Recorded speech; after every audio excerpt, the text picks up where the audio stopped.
1 Reis capítulo 22, verso de número 11. Segunda. Lembrando que amanhã é segunda, hein? Glória a Deus. 2 Reis capítulo 22.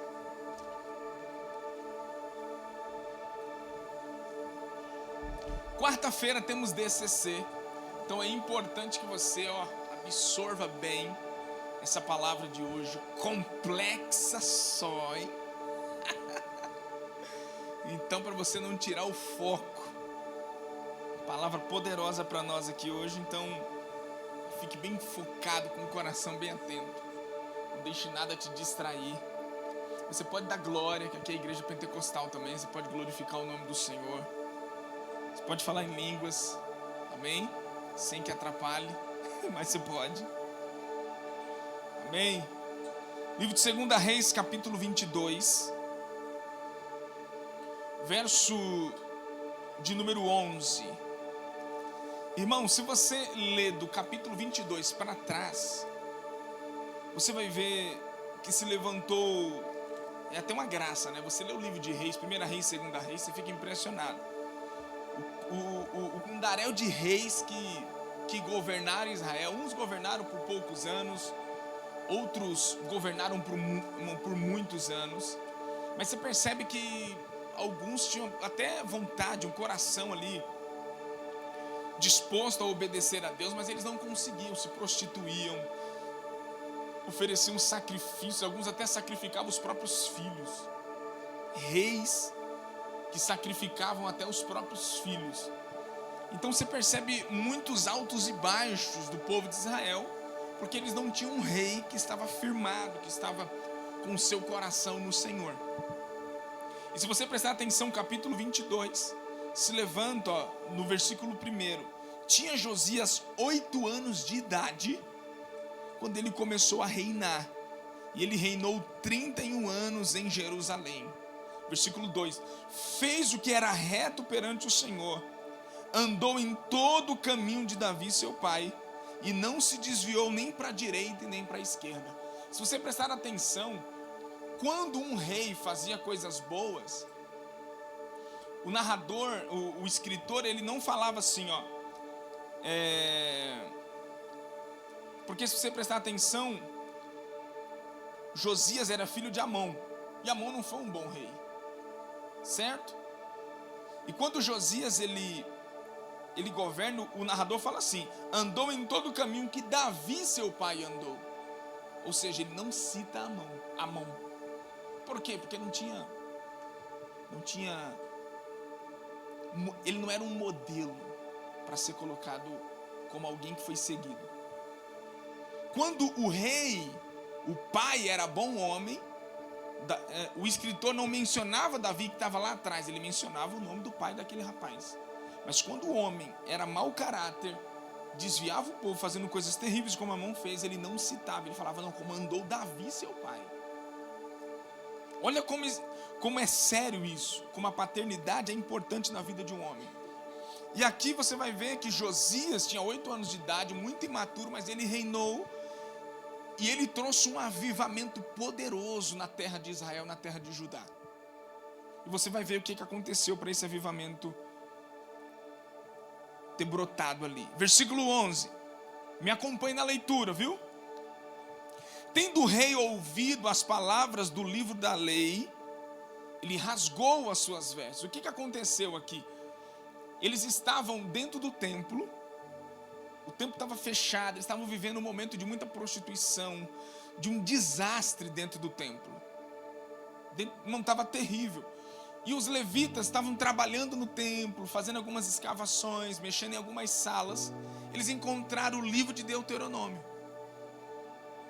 Quando eles encontraram o livro de Deuteronômio, o livro da lei, o primeiro homem que pegou o livro, ele já ficou impactado e ele leu. Quando ele leu, ele percebeu que algo estava de errado na nação.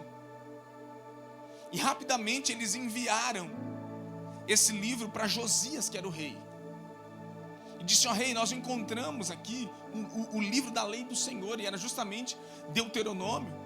Quando eles encontraram, eles ficaram perplexos, eles levaram até o rei. Por isso que no versículo 11 fala assim: tendo o rei, porque eles foram ler diante do rei o que estava escrito no livro.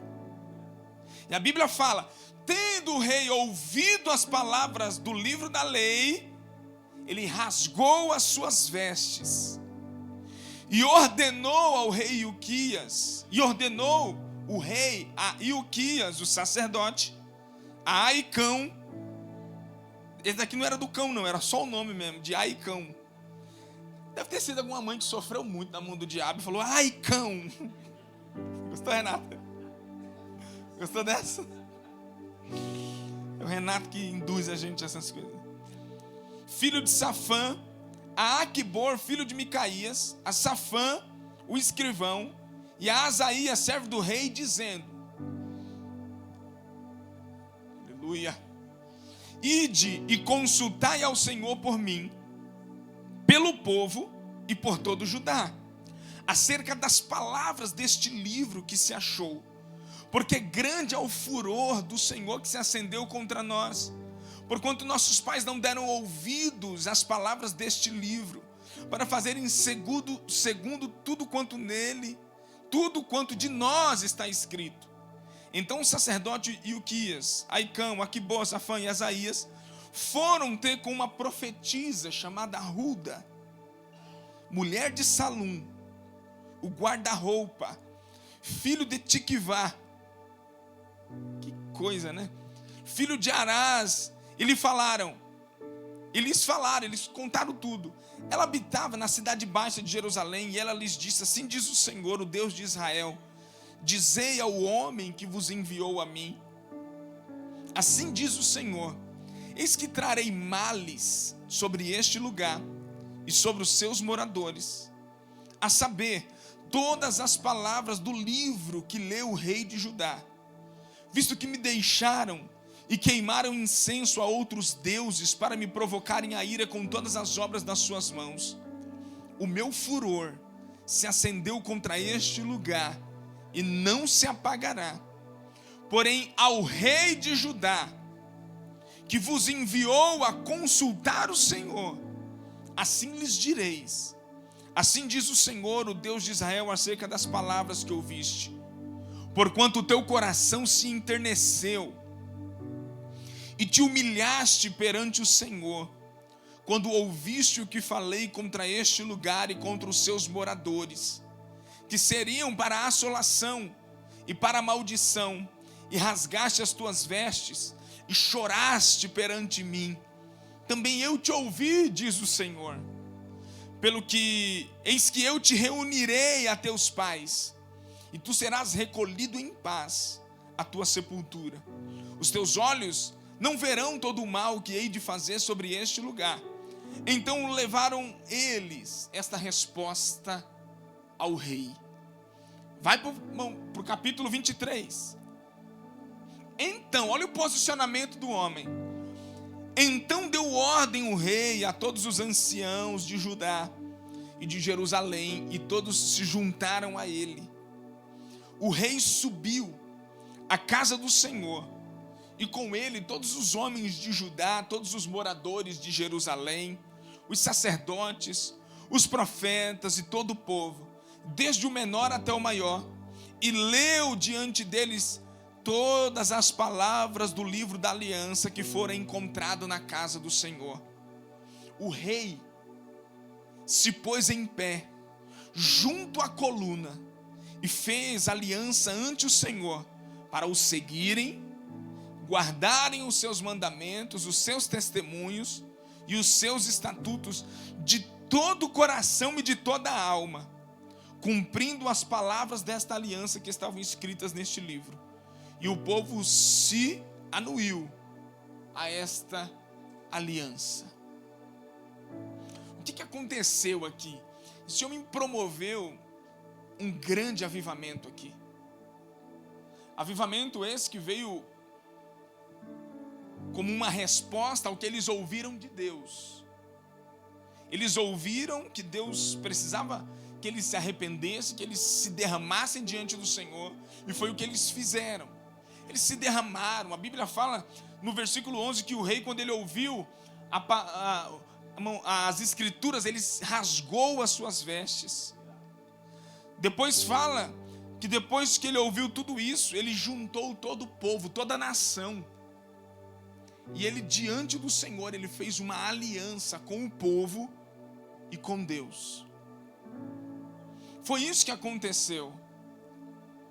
Mas só que o incrível é que esse avivamento veio depois, ou como resultado de uma leitura das Escrituras.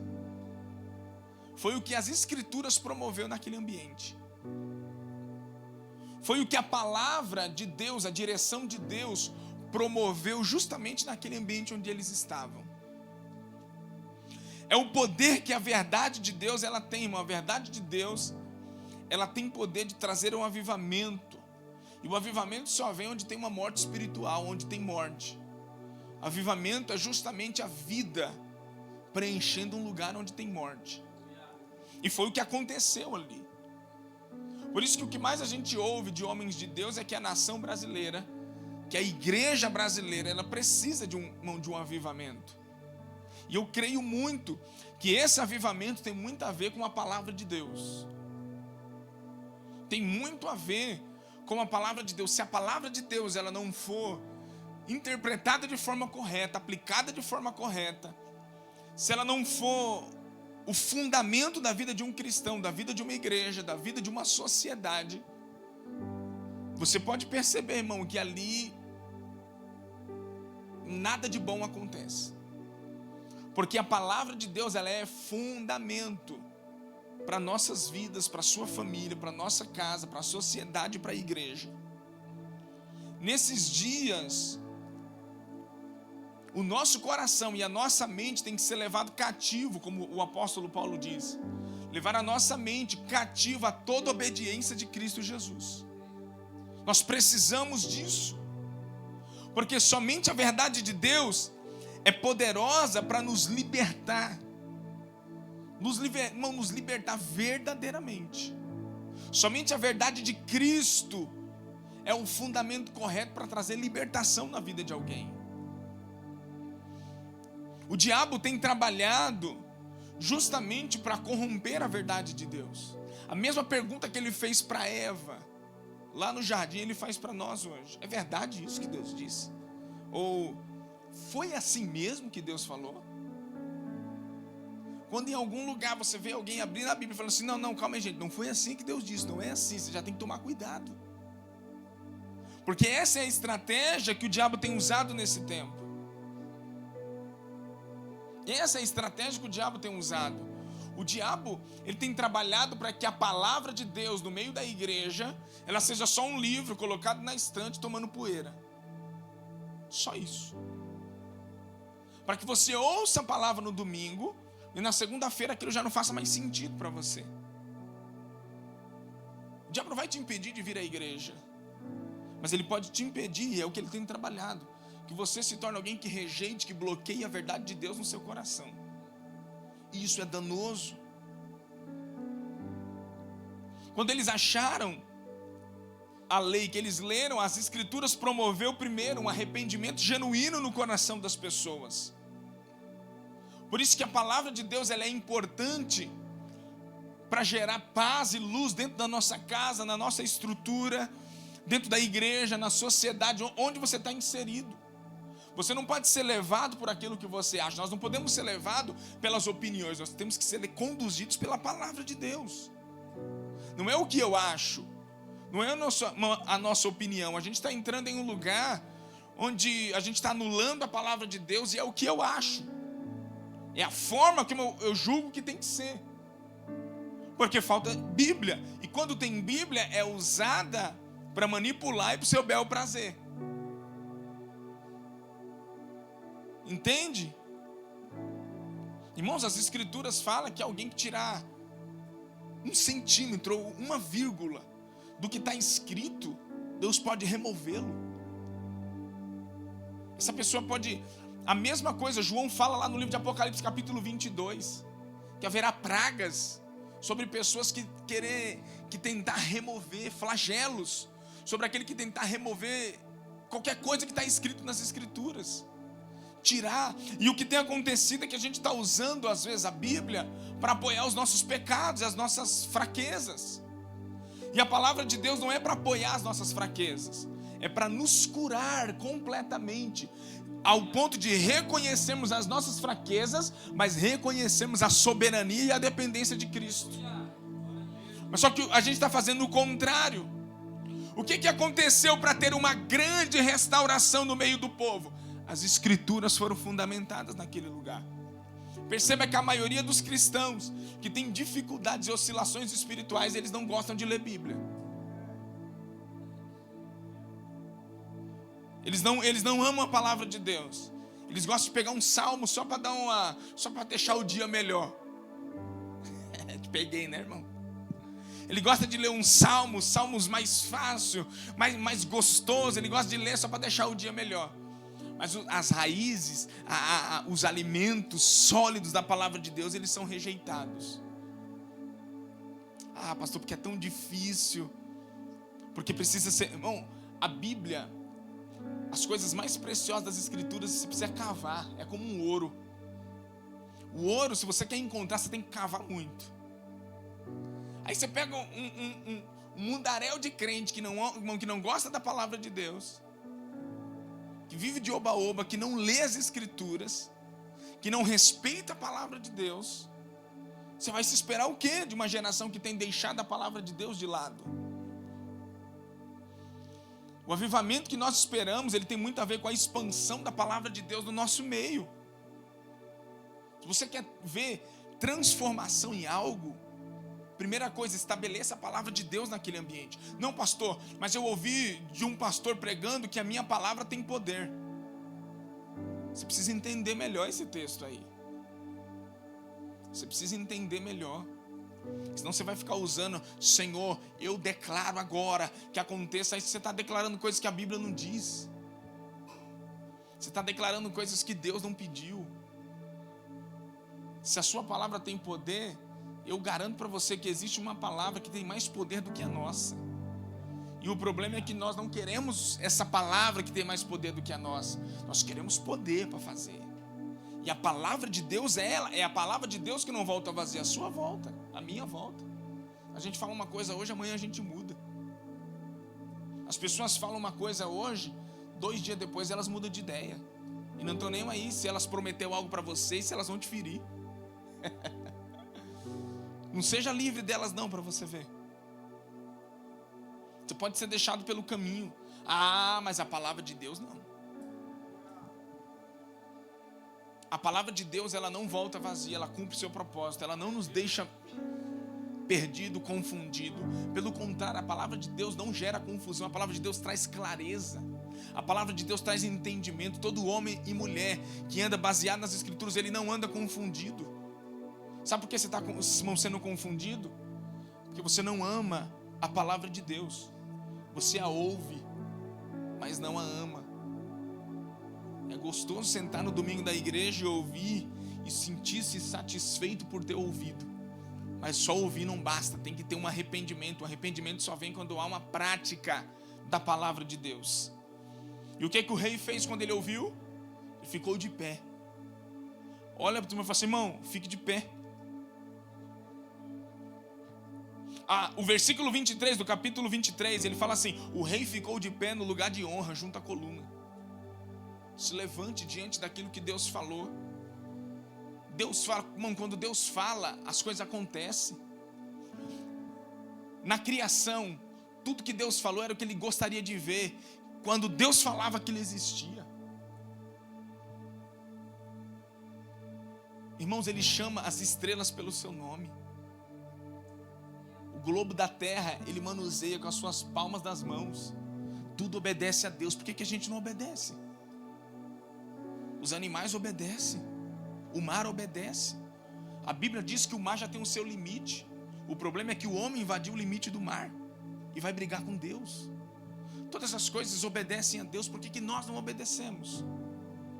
Porque dentro de nós tem um senso de orgulho de que nós podemos conduzir a nossa vida do jeito que a gente acha que tem que ser. E não é assim. A palavra de Deus promoveu um arrependimento. Quando o rei ouviu, a Bíblia fala que ele ficou de pé, pegou toda a multidão, todos os profetas, crianças, sacerdotes, falou assim: vamos ficar de pé, vamos fazer uma aliança com Deus aqui agora, na presença dele. Irmão, vida abençoada é uma vida que obedece a Cristo. Vida feliz é uma vida que está em obediência a Cristo. Não tem vida feliz sem obedecer a Jesus. Não tem vida abençoada sem cumprir aquilo que Deus pediu. Não tem. A vida abençoada, não existe vida feliz e abençoada fora da obediência de Cristo. Alegria, prazer está dentro da vontade de Deus. O que te faz ser um homem de Deus, uma mulher de Deus, não é o tanto que você conhece de Bíblia, é o tanto que você obedece ela. É o tanto que obedecemos das Escrituras.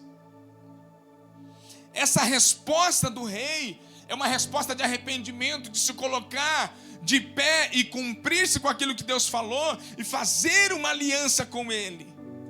E essa aliança é baseada no quê? Olha o que ele fala. O rei se colocou de pé junto à coluna e comprometeu-se a obedecer ao Senhor e cumprir os seus mandamentos. A obediência é fundamental para a sua vida se tornar uma vida feliz e abençoada no Senhor. A obediência é fundamental para você ser um homem de Deus. Precisamos de homens e mulheres de Deus nesse tempo. Homens e mulheres de Deus. Ali vai um homem de Deus. Ali vai uma mulher de Deus. E não espere ser reconhecido como homem e mulher de Deus por alguém que não tem critérios baseados e fundamentados na palavra de Deus. Não espere que alguém que não tem princípio nenhum das Escrituras olhar para você e te enxergar como um homem de Deus.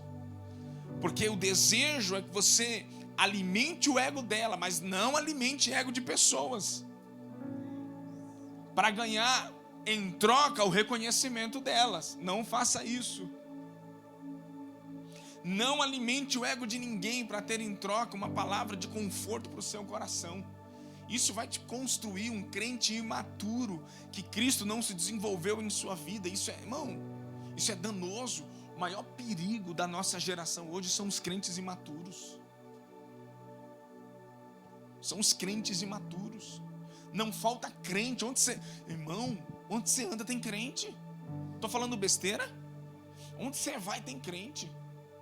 Em todo lugar que você colocar na planta dos teus pés, ali tem um crente. Chega no shopping e fala: tem crente aqui? É igual o cearense, né? O cearense fala que quando você reconhecer um cearense, é só dar um gritinho. Já era. Em todo lugar tem crente. Homem de Deus, os homens de Deus, as mulheres de Deus, eles precisam ser posicionados no lugar certo. O problema não é falta de crente, o problema é falta de homem de Deus e de mulher de Deus, de verdade, que carregam a mensagem de Cristo em seus corações, que morreram, simplesmente morreram. Eles estão vivos para Cristo agora, são capazes de dizer: agora vivo não mais eu, mas Cristo vive em mim. Aguenta aí que você não sabe o que te espera. Vou até beber água. Fala: irmão, você vai sair crente daqui. Fala pro seu irmão, irmão, você vai sair crente daqui. Vai sair igual o nome do moço aqui, Aicão. Você vai tomar cara, ai!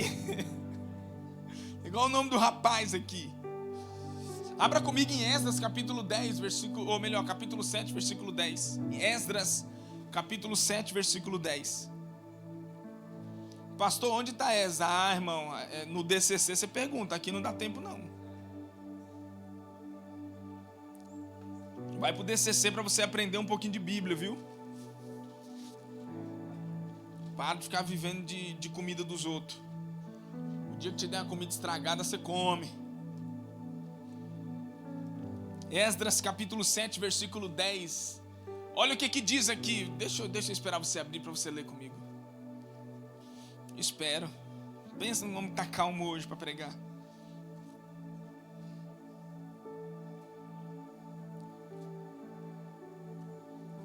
eles leram também as escrituras, assim como aconteceu lá no livro de 2 Reis capítulo 22. Eles fizeram a mesma coisa. E a Bíblia fala assim: Esdras tinha decidido dedicar-se a estudar a lei do Senhor, a praticá-la e a ensinar os seus decretos e os seus mandamentos aos israelitas. O que acontece? Irmão, avivamento verdadeiro, ele está baseado no que a palavra de Deus declara. E aqui, o que aconteceu aqui? Um grande avivamento. Primeiro, que um líder se levantou para dizer assim: hoje, igual o Josias fez, hoje eu faço aliança com o Senhor. Então, quando o líder se posiciona, como homem de Deus, como governante do lar, o homem de Deus se posiciona. Quando o homem e a esposa se posiciona, seja na sua casa, na sua empresa, nos seus negócios, quando há um posicionamento, seja na igreja, seja em qualquer lugar. Quando há um posicionamento como Josias fez: hoje eu faço uma aliança com Deus aqui. E quem está aqui vai ter que fazer aliança. Chama todo mundo. Não, mas eu não quero. Você vai. Chamou todo o povo, você vai. Habitou aqui dentro, vai ter que ser crente. Chamou todo o povo, falou assim: vamos fazer uma aliança com Deus aqui agora. E botou o povo para fazer aliança com Deus. Agora, o que aconteceu aqui com Esdras? Eles estão retornando. Irmãos, esse povo estava retornando da Babilônia. Você não tem noção. Você viu a luta de Moisés quando ele estava com o povo no deserto? Você lembra? Quantos já teve o privilégio de ler? Não é de assistir os 10 mandamentos, não, é de ler. Eita, crente que só vive de novelinha, de sériezinha da Bíblia. Vai ler. Ah, pastor, mas quando eu assisto, me clareia tudo. Na verdade, quando você assiste, você descobre coisas que você nunca tinha lido. Esse é o problema.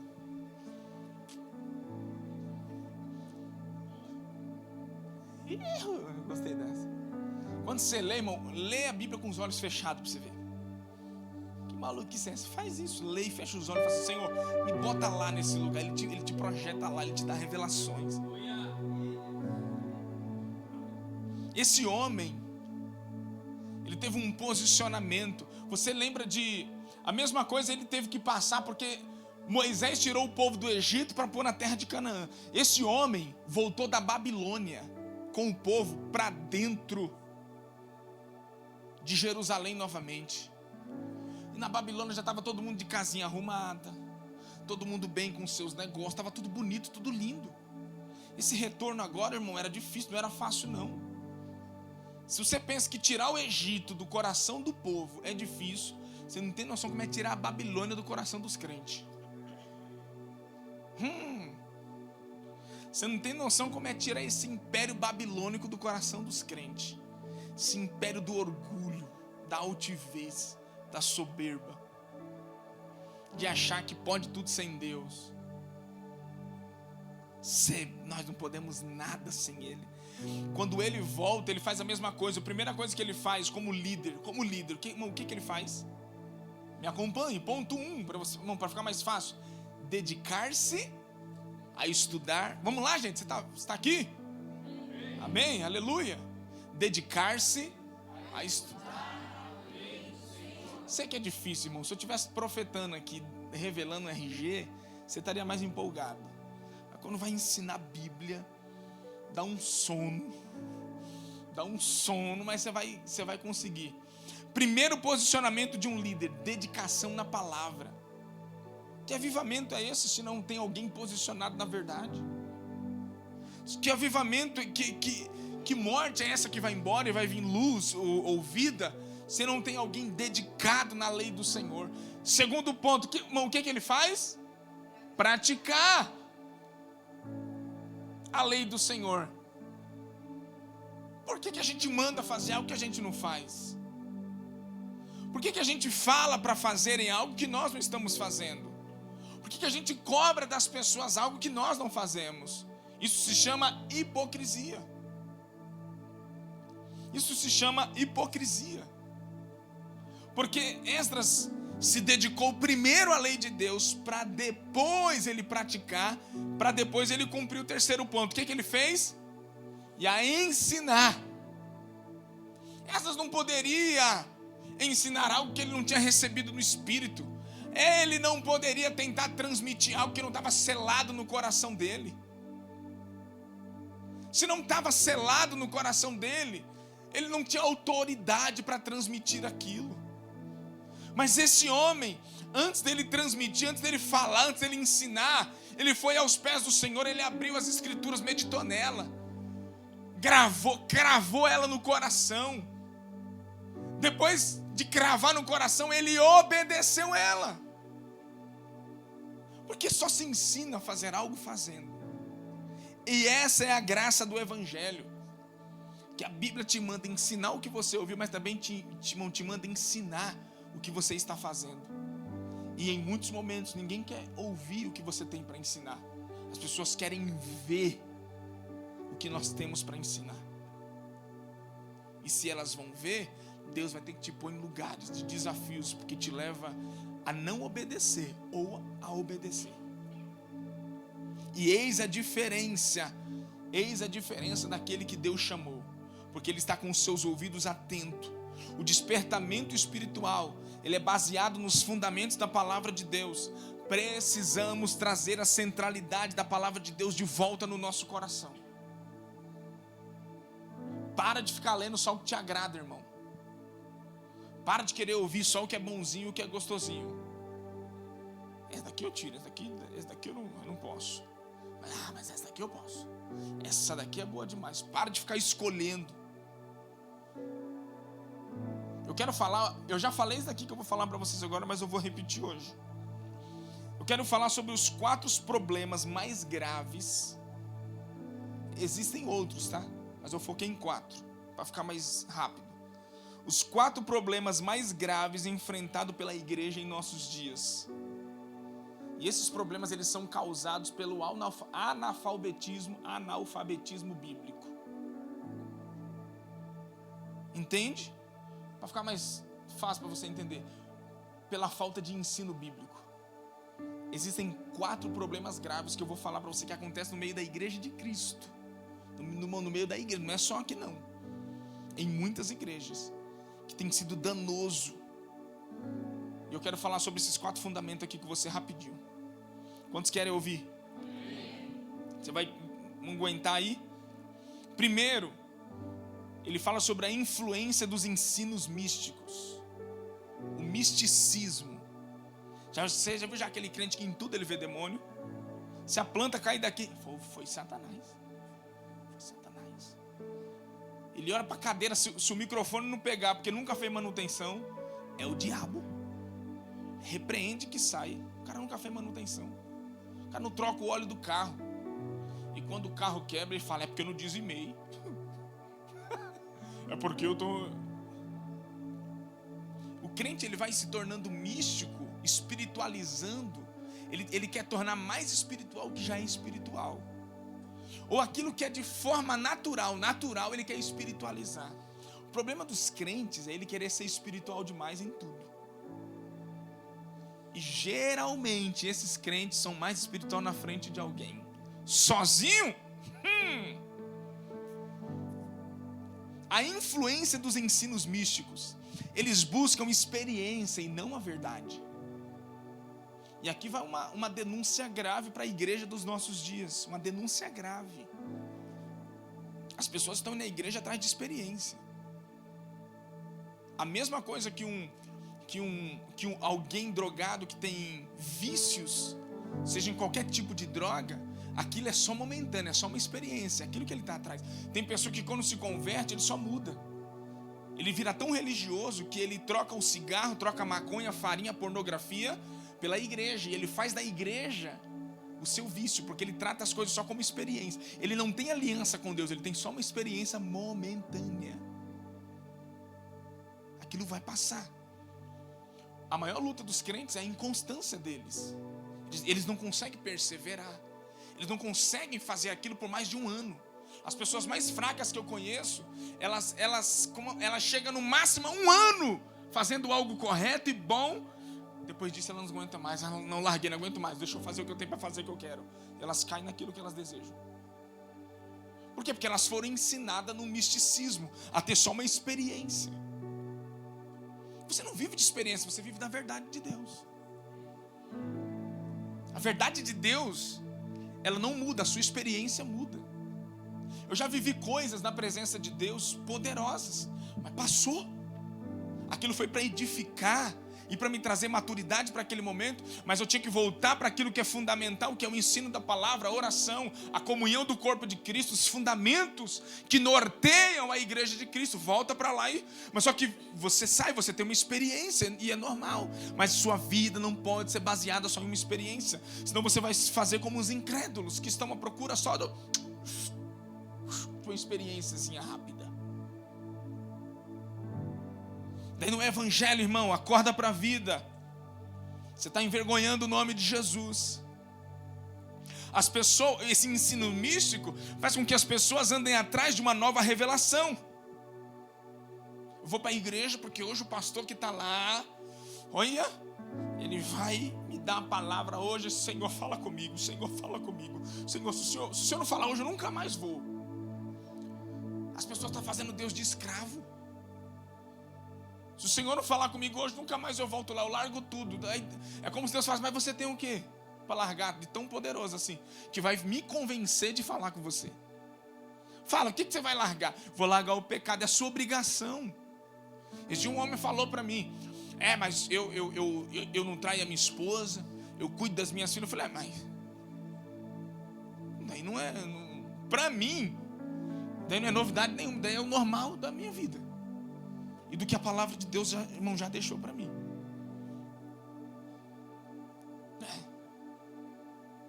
Então as pessoas estão atrás de experiências momentâneas.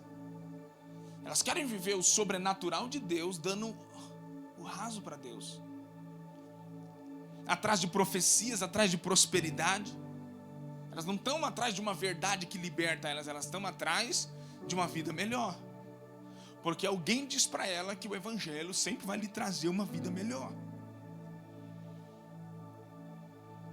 Pessoas que não vivem da palavra, mas vivem de mover. Aquele mover momentâneo. Mas uma mão pastoral na cabeça dela, dizendo, assim diz o Senhor. Faz isso, a pessoa, aí volta. Mas só que aquilo dura 2 meses, 3 meses. Eu já tentei fazer isso. Uma vez eu fui para uma conferência. Mas naquele dia eu fui tão impactado pelo poder de Deus. Eu recebi uma carga de Deus, uma experiência. Eu vi, irmão, destravou no meu espírito um negócio assim que eu falei, meu Deus do céu. Eu peguei a pulseirinha daquele evento e deixei dentro da minha gaveta. Eu falei, toda vez que eu tiver fraqueza eu vou olhar para esse negócio aqui. Isso daí, e de verdade, nos momentos difíceis eu ia lá e falava, Senhor, lembra desse dia. Só que aquilo ali durou 3 meses. Porque um dia na limpeza do guarda-roupa, não sei se foi a Priscila ou se foi eu joguei fora. Falei, minha experiência foi embora. Acabou. É igual a mãe que guarda o umbigo do filho, né? Minha mãe guardava. Eu abria as gavetas.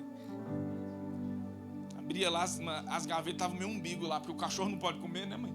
E também não pode enterrar. É uns negócios de nordestino que não se converteu ainda. É verdade, o que vocês fazem com os umbigos hoje? Misericórdia. Joga em cima da casa.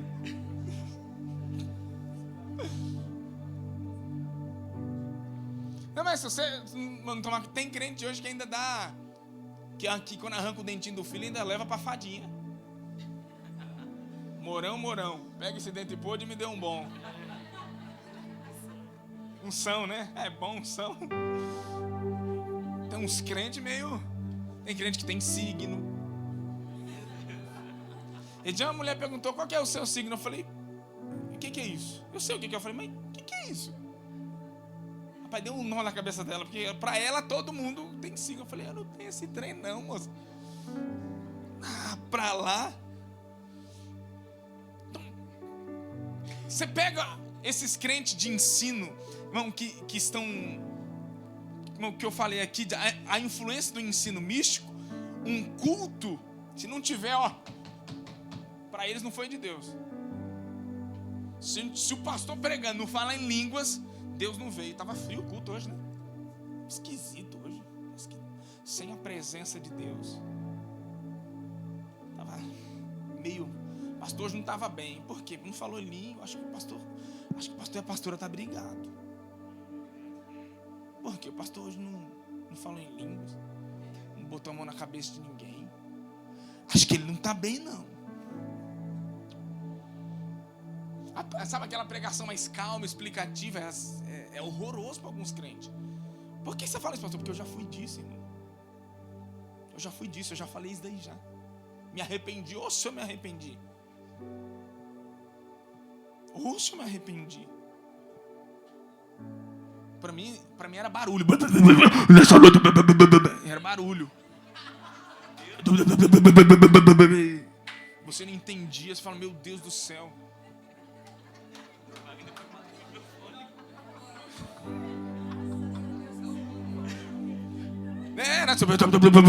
Dá um glória! E o cara... Eu não entendia nada. Eu não entendia nada. Aí quando via... E ficava lá. E quando via um crente, uma palavra explicativa, pontual, falava, não tem unção. Até é bom de Bíblia, mas não tem unção. Porque unção é barulho.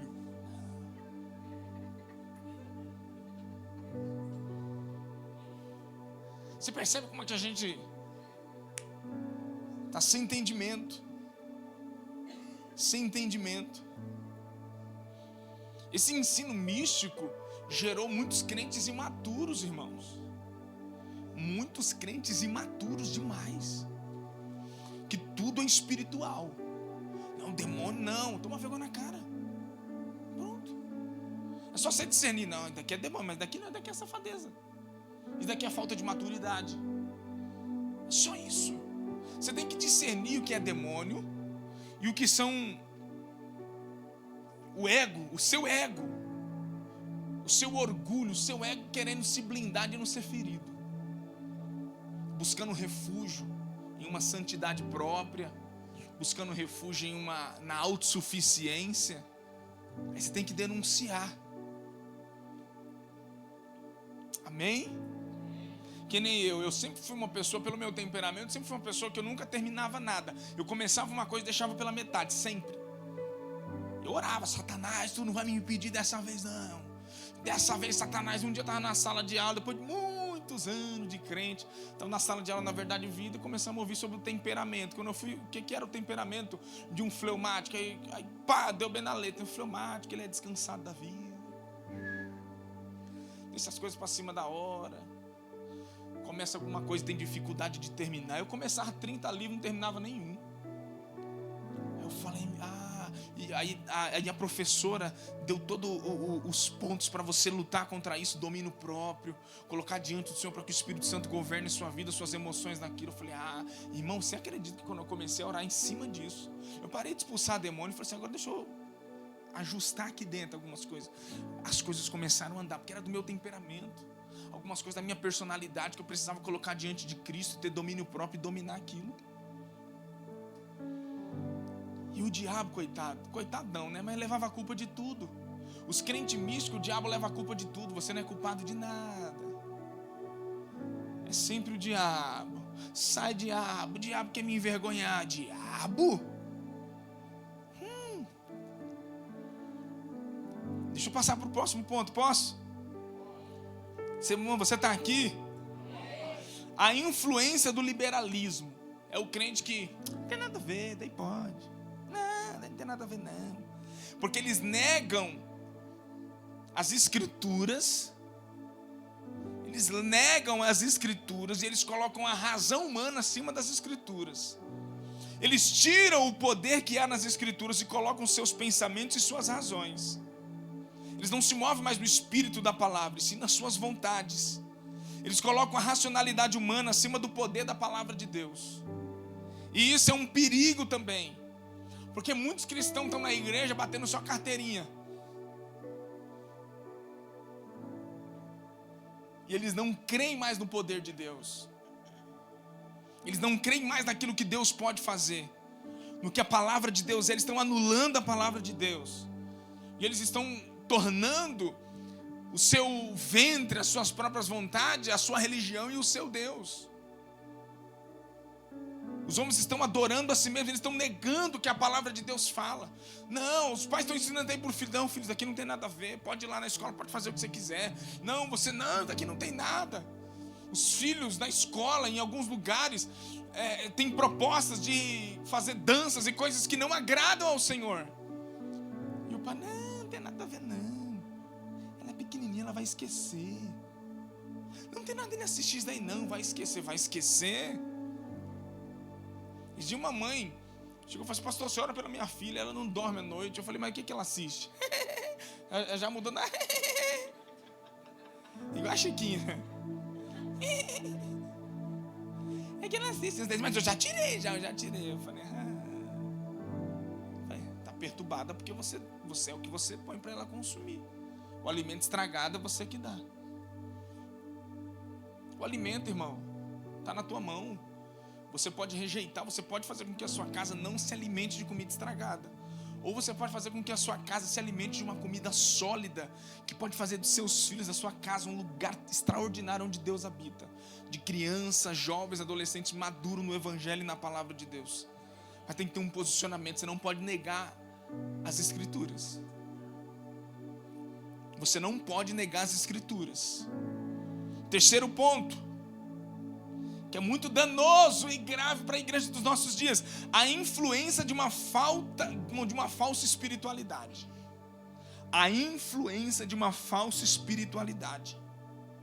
Ixi, irmão, aí pega. Às vezes as pessoas elas querem espiritualizar até Deus, tornar os seus atos espirituais, espiritual demais, santarrão demais. E acaba confundindo e perdendo a autoridade. E perdendo a autoridade que a palavra de Deus realmente entrega para ela. Por quê? Porque geralmente essa espiritualidade é no público. Sozinho não existe espiritualidade. Toda pessoa que ela tem necessidade de expressar uma espiritualidade no público, em todos os lugares onde tem pessoas que ela precisa mostrar sua espiritualidade, é uma prova real de que no oculto, sozinho, ela não tem aquela espiritualidade. Entende? Ela quer autoridade para fazer, mas a autoridade não se conquista no público. A autoridade se conquista no oculto, buscando em Deus, gerando na presença de Deus. Quando Geazi estendeu o seu bordão para tentar curar ou foi ressuscitar, eu não lembro agora, o menino, ele estendeu o bordão e nada aconteceu. Ele ficou frustrado. Aí o profeta também, meu amigo, você está atrás só de riqueza. Por quê? Porque na maioria das vezes nós prometemos e tentamos forçar a barra com algo que nós não estamos praticando. E isso é danoso. Essa falsa espiritualidade pode gerar na nossa vida coisas terríveis. Uma delas é afastar pessoas de nós. Porque é muito ruim você andar com um crente que ele sempre é mais espiritual que você, irmão. Fala: meu Deus, será que nunca vou conseguir acertar uma perto dessa pessoa? Ô, pessoa espiritual, sempre estou errado. Não é assim, você está errado. E fala do mesmo jeito com outras palavras. Por quê? Porque as pessoas querem mostrar espiritualidade. Por quê? Porque elas querem ser vistas.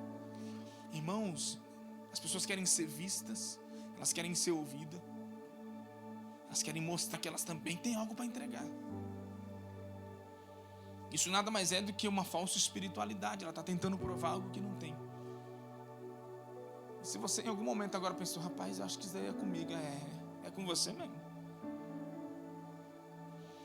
Vou finalizar esses 4 pontos aqui. Outra coisa terrível: a superficialidade no púlpito. A superficialidade no púlpito. As pregações estão confortáveis, gostosas de ouvir, não confrontadoras para você ter que voltar no próximo culto. As pregações nada mais é amaciando o ego, dando vazão para você continuar praticando aquilo que você pratica. O importante é que você venha encher a cadeira do domingo e depositar o seu dízimo.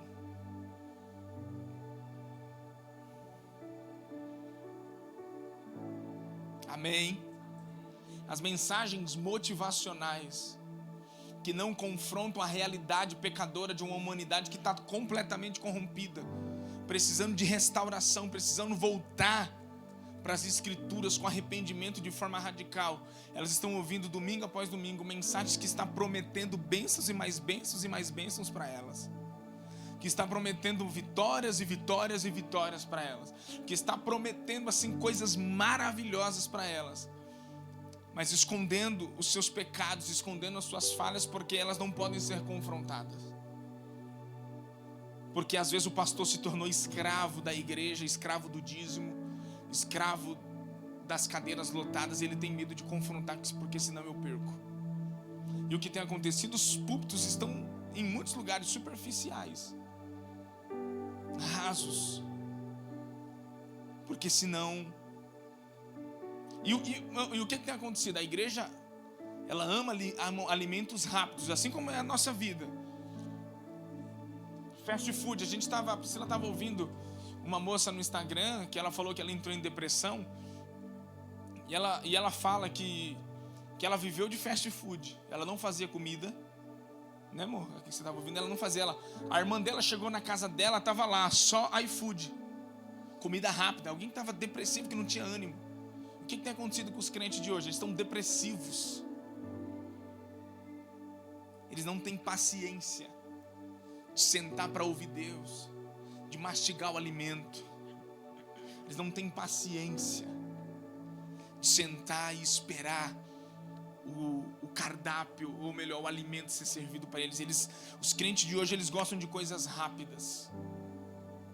E a gente precisa, irmão, os vídeos é só você olhar a internet. O vídeo que tem mais de 20 segundos você já nem vê mais, porque senão você vai perder tempo. É os vídeos de 5, 7, 10 segundos, 12 segundos, você vê, pum, já passa, vê, já passa, vê, já passa, e assim vai, ó. É ou não é? Eu estou falando besteira? Porque a geração está se tornando essa geração de fast food, que é mais fácil. Não estou dizendo que você não pode fazer isso, eu faço isso daí também, eu uso isso daí também. Mas só que isso daí você não pode trazer para uma mentalidade espiritual onde você só quer alimentos rápidos com Deus. Os alimentos rápidos, eles não têm constância e substância suficiente para te tornar uma pessoa sólida no Evangelho. Esses alimentos rasos, leitinhos, eles não têm fundamentos para te deixar um crente forte no Evangelho. Abra para mim aí, rapidinho, para mim não perder tempo, de Efésios capítulo 4, versículo 12, que é o que a gente leu aqui no nosso estudo da EBL. Pensa no estudo bom, irmão.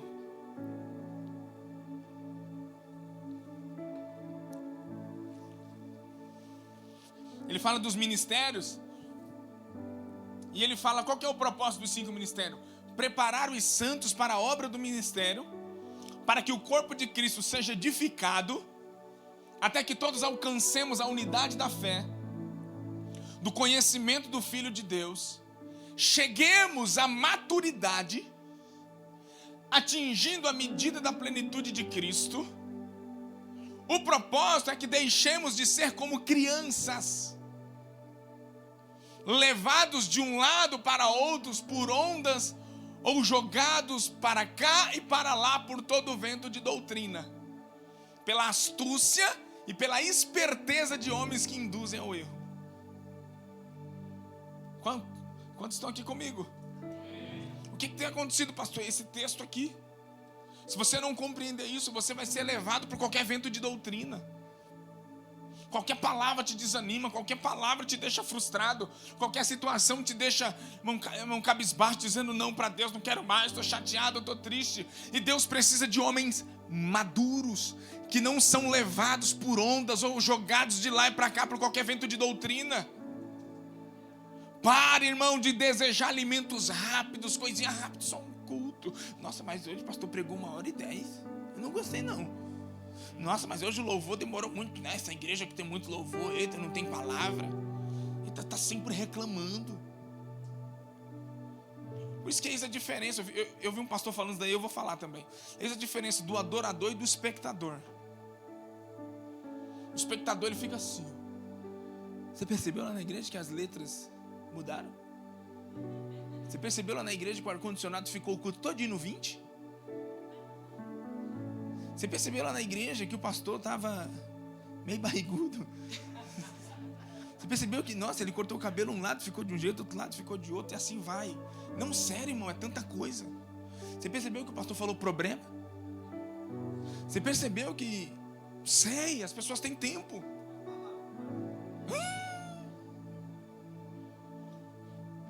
Você percebeu que aconteceu isso e isso? É o espectador, está na igreja para observar.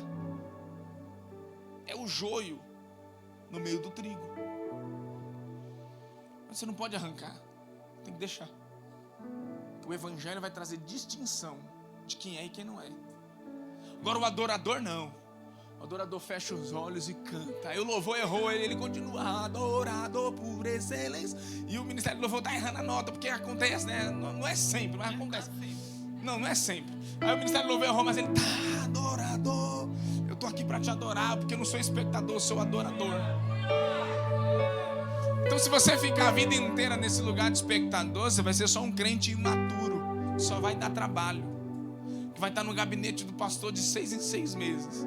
Irmão, crente que lê Bíblia não dá gabinete não, sabia? Crente de oração não dá gabinete não. Eita! Segura!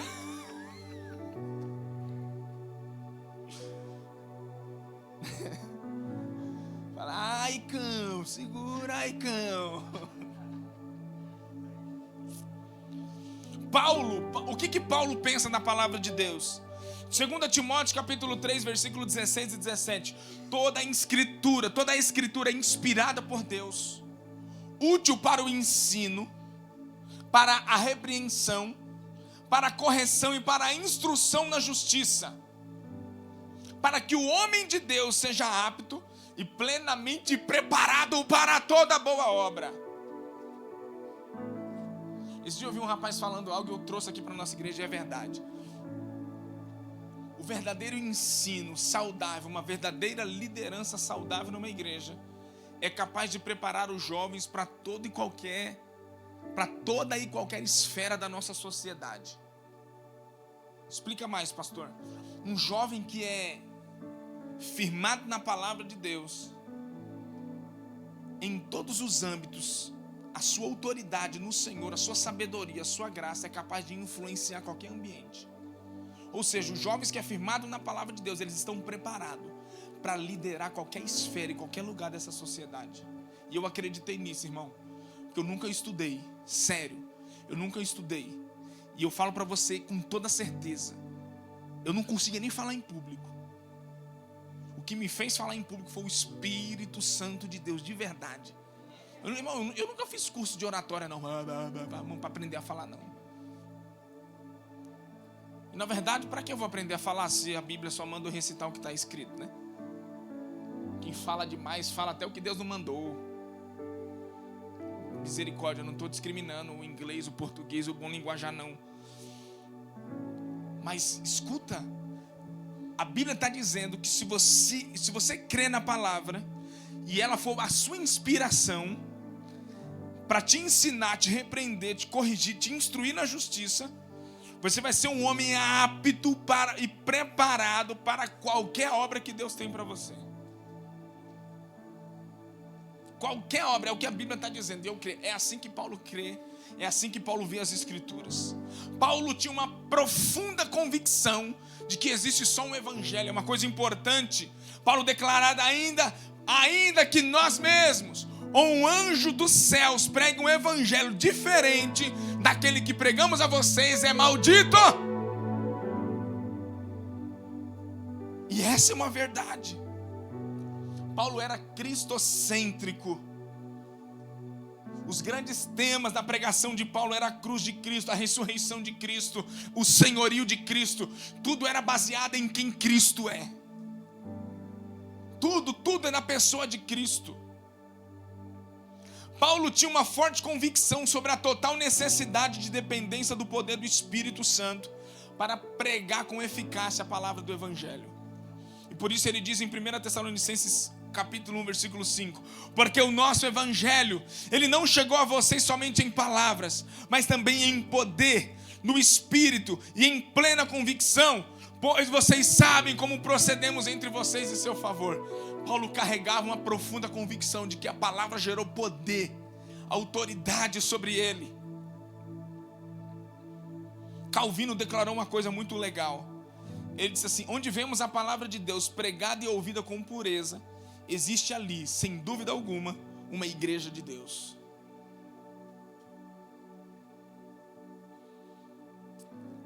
Abre em Hebreus capítulo 4, versículo 12.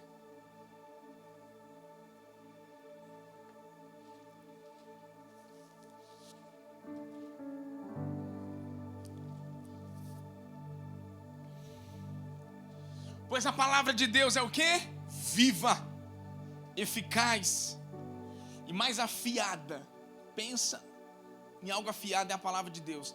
Que qualquer espada de 2 gumes, ela penetra ao ponto de dividir a alma e espírito, juntas e medulas, e é apta para julgar os pensamentos e as intenções do coração. Está aí uma coisa fundamental para os nossos dias. Para você saber a vontade de Deus, você precisa fazer com que a palavra de Deus se torne na sua vida viva e eficaz. Porque a palavra de Deus, só ela pode dividir dentro de você a vontade do Espírito e a vontade da alma. Sabe o que é a vontade da alma? É os desejos que não cooperam para o seu crescimento espiritual. Todo e qualquer desejo que não contribui para o seu crescimento espiritual são coisas da alma. Quando alguém errar com você e você ouvir assim: não perdoa não, que você está certo, é a sua alma. Quando você ouvir: vai lá perdoar, mas mesmo que você não tenha errado, mas libere perdão, é o Espírito. Agora, se você não for alguém que a palavra de Deus não é viva, em algum momento você vai dar mais vazão para a alma do que para o Espírito. Você vai mais alimentar a sua alma do que o seu Espírito. Entre juntas e medula é apta para julgar os pensamentos e as intenções do coração. A Bíblia fala que enganoso é o coração do homem. Sim? Quem o discernirá? Quando você ouvir alguém dizendo assim para você: segue o seu coração, segue o seu coração. Ei, é um conselho perigoso, que nem sempre você tem que seguir o seu coração. Em alguns momentos o seu coração te engana. Em alguns momentos, ou melhor, em quase todos, o seu coração te engana. Porque a Bíblia fala que o coração do homem é enganoso. Se a Bíblia diz, é o que acontece, é verdade. Por isso que Provérbios diz para você guardar o seu coração, porque é do coração que procedem as saídas da vida. Você pode levar uma pessoa para sempre dentro do seu coração e nunca liberar ela. E aquilo pode ser a causa até da sua ida para o inferno. Que se você não perdoa, se você não libera as pessoas do seu coração, se você é rancorosa, guarda mágoa e não perdoa ninguém, a Bíblia diz que você não será perdoado diante de Deus Pai. Se não tem perdão, não tem salvação. Você nunca vai para o céu se você odeia alguém. Nunca. O céu é para aquele que perdoou. E você pode estar à beira do inferno se você ainda guarda mágoa e rancor de alguém. Se você ainda guarda pessoas dentro de você. Ou até se você ainda tem gerado iras e transtorno na vida de pessoas, você pode ser também alguém que pode estar à beira do inferno. Por isso nós precisamos nos arrepender, irmãos. Precisamos de um arrependimento. A palavra de Deus é apta para discernir as intenções do nosso coração. Nós precisamos de um arrependimento urgente e genuíno.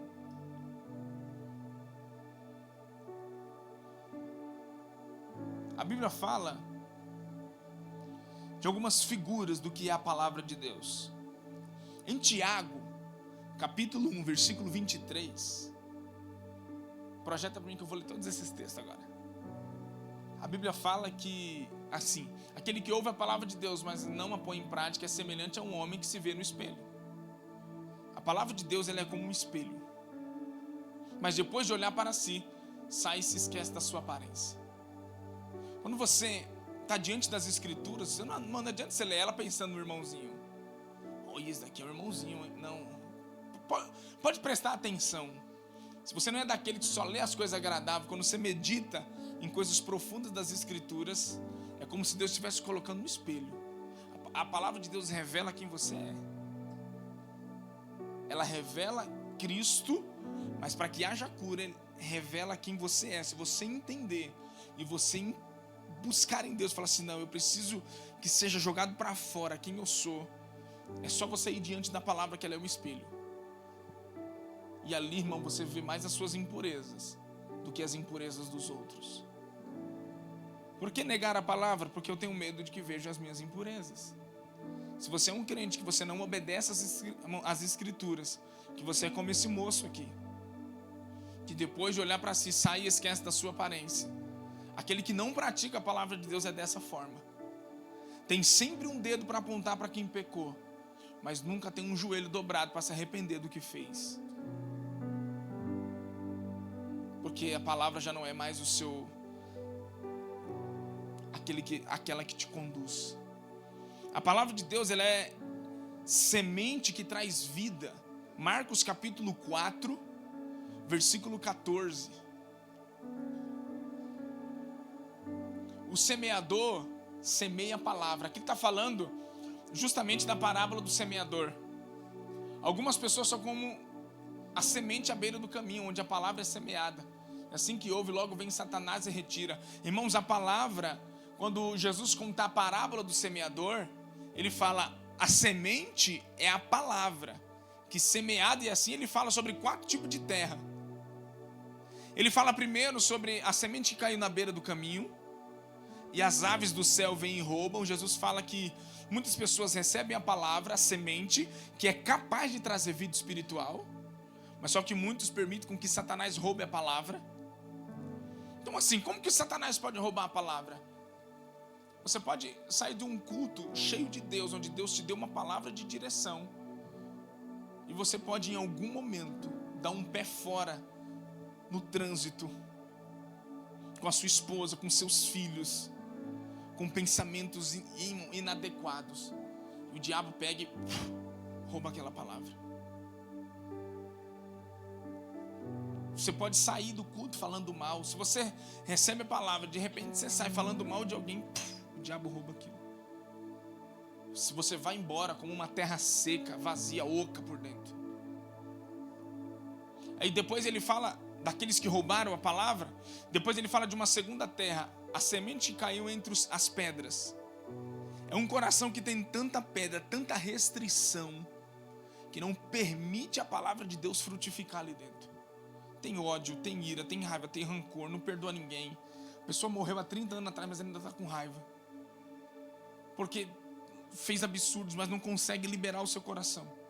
Alguém o feriu e ele está cheio de pedra. E essas pedras não permitem a palavra frutificar e criar raízes. Você com certeza conhece um crente que é duro, que não se dobra, indobrável. Talvez pode ser você esse indobrável, cheio de razão. A terceira terra foi a que caiu entre os espinhos. Os espinhos, a semente cresce, mas só que os espinhos crescem também e sufoca a palavra. Porque à medida que a semente vai crescendo, que é a palavra de Deus, os espinhos vão crescendo. E eles vão sufocando a palavra, que são as coisas da vida, as ambições da vida, os desejos da vida. Tudo isso aí vai sufocando a palavra, e você não sabe por quê. Porque eu estou perdendo o prazer de servir o Senhor, porque seu coração está inclinado para coisas. Mas a Bíblia também fala que, enfim, a palavra de Deus caiu numa boa terra. Uma terra que não tinha pedras, que não tinha brolhos, espinhos. Uma terra onde era cercada e não tinha nenhuma ave para tentar roubar a palavra de Deus. Fala de alguém que tem o seu coração limpo no Senhor, que quando a palavra vem, fala: Senhor, eu sou esse daqui. Quero te pedir perdão, porque essa palavra não é em vão. O Senhor pode me curar com essa palavra. E eu quero te pedir agora, me perdoe, porque eu quero que essa palavra surta efeito no meu espírito. Efésios capítulo 5, versículo 26 fala que a palavra é água que limpa, para santificá-la, tendo purificado pelo lavar da água, por meio da palavra. Irmão, a palavra de Deus é apta para limpar toda a sujeira da nossa vida. Toda sujeira. Mas você precisa crer nisso, que ela é apta para nos limpar os nossos ouvidos, limpar os nossos olhos, limpar o nosso coração e a nossa boca. A palavra tem que fazer uma lavagem geral na nossa vida. A palavra diz em Salmo 119, versículo 105, que a palavra é lâmpada para os nossos pés. A tua palavra é lâmpada para os meus pés e luz para o meu caminho.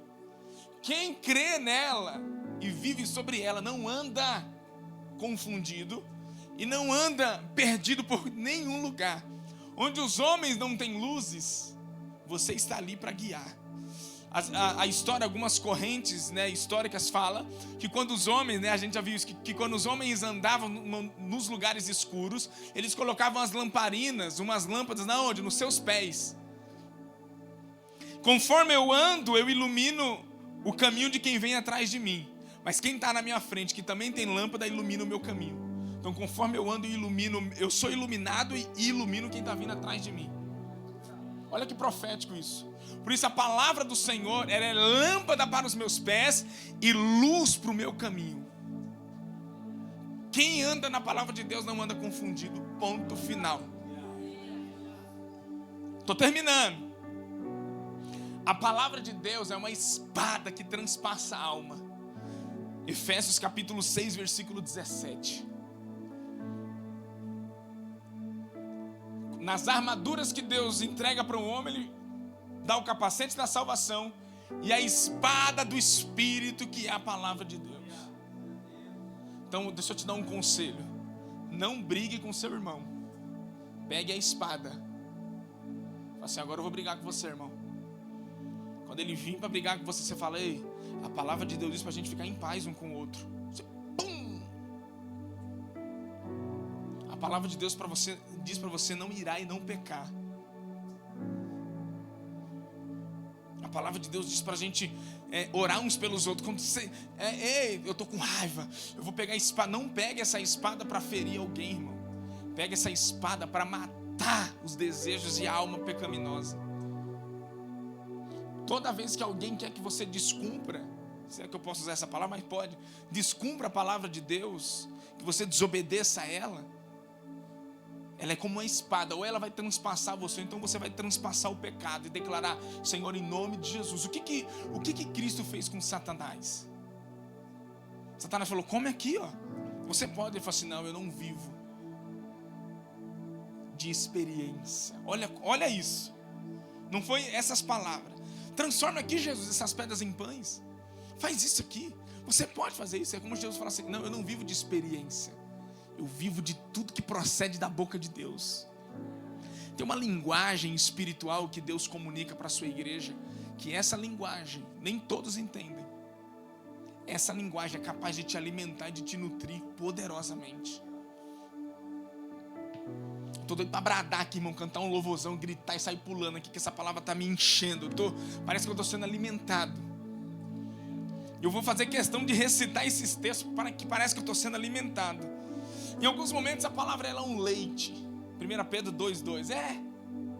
Em alguns momentos é igual a criança. Como crianças recém-nascidas desejem de coração o leite espiritual puro, para que por meio dele cresçam para a salvação. A mãe, quando ela dá à luz o filho, aquele leite de cor até diferenciada, com tanta pureza, tem tudo que a criança precisa para trazer maturidade e crescimento para ela. É ou não é? É incrível, só Deus faz isso. Por isso que a Bíblia fala assim, irmão, você já viu a criança? Eu vi que é lindo demais, né? A mamãe, a criança quando ela vai dar a primeira mamada, o desespero dela procurando o seio da mãe, ou não é? Não é? O desespero, não é? O papai quando ela pega, eita, já cadê o...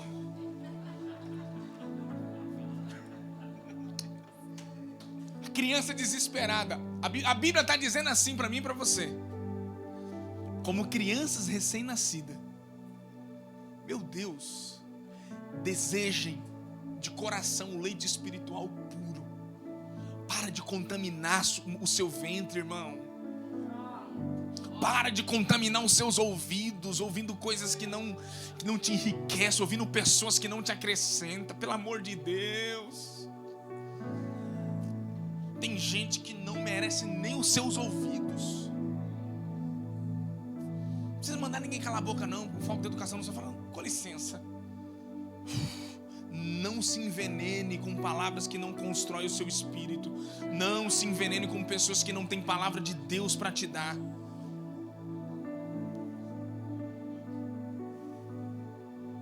Recebe essa aí, irmão, que é para você, para mim, para nós.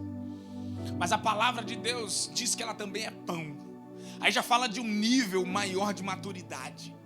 Amós capítulo de número 8, versículo 11, declara sobre isso. Estão chegando os dias, declara o soberano Senhor, em que enviarei fome a toda a terra. Não fome de comida, nem sede de água, mas de ouvir as palavras do Senhor. Deus está à procura de homens que querem ouvir. Deus está à procura de mulheres que querem ouvir o que Ele tem para dizer. Para de ouvir internet, para de ficar ouvindo coisas, influências que não têm autoridade de Deus para te influenciar em nada. Ouça, Deus está dizendo: eu enviarei fome e sede de me ouvir. Aleluia!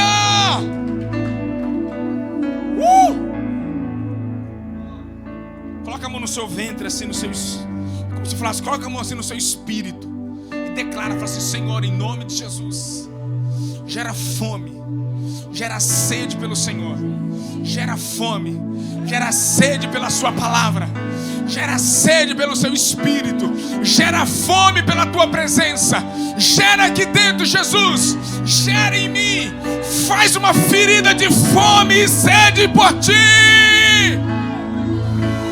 Toca-me, Jesus.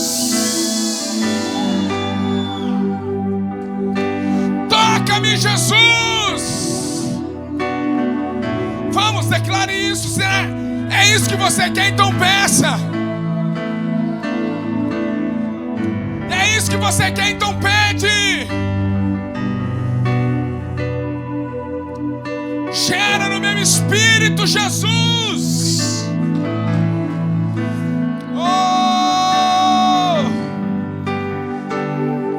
Vamos, peça isso a Ele. Peça isso a Ele, deixa Ele gerar em você.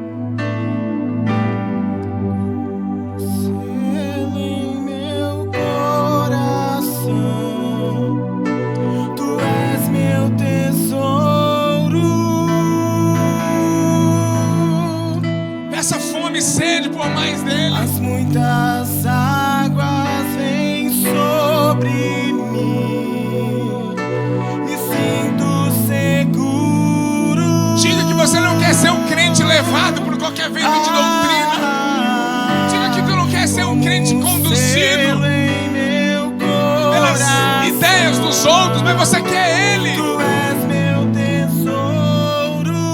Riachocondoroia de rebaixo de manamanas. As muitas águas vêm sobre mim, me sinto seguro. Isso vai fazer diferença quando todos quiserem desistir, quando todos tiverem motivo para desanimar, para voltar para trás. Dentro de você vai ter uma convicção de que Deus te chamou para ir adiante. As pessoas vão desanimar, pessoas vão querer parar, mas dentro de você foi feita uma ferida de amor, de fome pela graça de Deus, e você vai dizer: não, eu não vou recuar. Como um selo em meu coração,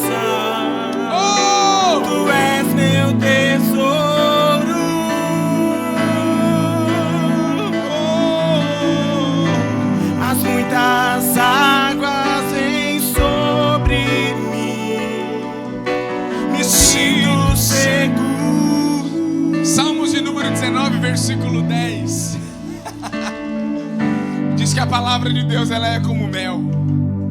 São mais desejáveis do que ouro, do que muito ouro puro. São mais doces do que o mel, do que gotas do favo. A palavra de Deus, ela é como um mel nos seus lábios.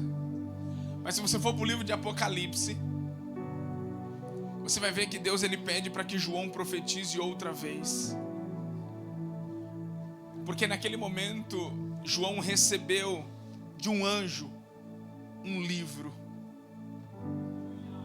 O anjo pegou João e disse: João, pega esse livro aqui, ó, e come ele. A Bíblia fala que João pegou o livro e ele comeu. E João declarou assim: ele foi doce como mel nos meus lábios. Mas só que quando ele bateu no meu ventre, ele amargou. O que é isso, pastor? Isso é a revelação de Deus. É a palavra revelada. A palavra revelada, quando você a ouve, ela é doce como mel. Você fala, você vibra, você fala: Deus, é isso. Glória a Deus, é isso que eu quero viver. Mas na segunda-feira ela desce para o seu ventre. É o dia de você pôr ela em prática. Aí ela começa a amargar. Aí dentro, aqui dentro, aquilo começa a te confrontar. Aquelas verdades começam a expor no seu espírito e no seu coração os pontos que você precisam ser tocados e curados. Por quê? Porque agora ela está entrando num processo de amargura, onde a sua alma está sofrendo o amargo da palavra de Deus. O seu espírito está deliciando. Porque para o seu espírito a palavra, ela é mel, mas para a sua alma ela é amarga como fel. Então, se você vive um evangelho só de mel, a minha vitória hoje tem sabor de mel, tem sabor de mel. Ah, irmão, desconfie de um evangelho que é só mel. Que é só mel. O evangelho que mais forja crente é o evangelho amargo. Não estou dizendo que você tem que sofrer, você tem que andar no sofrimento.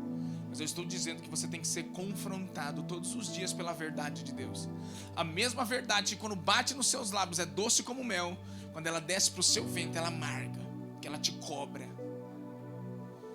Ela requer de você níveis profundos de renúncia e de quebrantamento. Não cabe a você continuar com o coração fechado ou deixar o Espírito Santo tocar esses lugares profundos do seu coração. Para finalizar, Jeremias 23, 29 declara que a palavra de Deus é como um martelo e como fogo. Não é minha palavra como fogo, declara o Senhor, e como um martelo que despedaça a rocha? Tem hora que a palavra de Deus ela vem, ela tem que bater. Tem hora que a palavra vem, ela tem que ser pesada, irmão. Ela tem que bater, pum! Se não bater, a gente não desperta. Se não tocar, se não vier violentamente, a gente continua, não, tá bom do jeito que tá. Tem sempre que ter um barulho do martelo para nos despertar. Bum! E a palavra de Deus é assim. Mas só que o Senhor disse que ela não é só um martelo, ela é um fogo também. Quando o coração está duro, a palavra vem como um martelo. Mas quando o coração está em carne, mas está quase apodrecendo, com tamanha carnalidade, aí ela vem como fogo. Fogo capaz de queimar todas as nossas impurezas.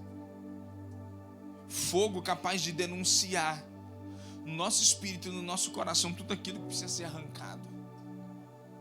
E nessa noite, o que a palavra de Deus está causando em nosso espírito, em nossa alma, em nosso coração, em nosso interior, nada mais é do que um profundo avivamento no seu espírito, no seu coração, um arrependimento verdadeiro e genuíno, uma volta para a glória de Deus, uma volta para os decretos, para os testemunhos do Senhor.